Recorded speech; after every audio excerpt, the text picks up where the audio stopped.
यवतमाळ शहरातील पाटीपुरा परिसरात त्यागमूर्ती माता रमाई आंबेडकर यांच्या जयंतीनिमित्त गौतम बुद्ध विहार येथून रॅलीचे आयोजन करण्यात आले होते। या रॅलीमध्ये सजवलेल्या वाहनात माता रमाईची प्रतिमा ठेवून मिरवणूक निघाली।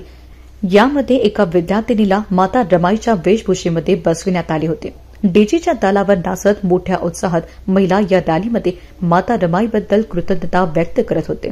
ही रॅली गौतम बुद्ध विहार येथून श्रावस्ती सोसायटी येथील महापुरुषांच्या फोटोला हार अर्पण करीत अण्णाभाऊ साठे चौक येथील प्रतिमेस हार अर्पण करीत सम्राट अशोक बुद्ध विहार येथील डॉ बाबासाहेब आंबेडकर व माता रमाई यांच्या पुतळ्याला पुष्पहार अर्पण केले।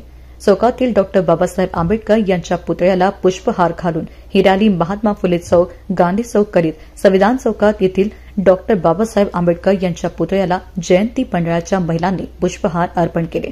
यावेळी या रॅलीमध्ये मोठ्या संख्येने जयंती मंडळाचे पदाधिकारी तसेच परिसरातील महिला व नागरिकांनी सहभाग नोंदविला।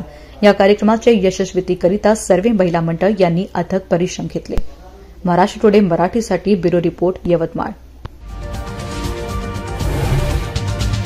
आजच महाराष्ट्र टुडे 24 न्यूजला सबस्क्राईब करा आणि सत्य परिस्थितीचा सविस्तर आढावा पहा।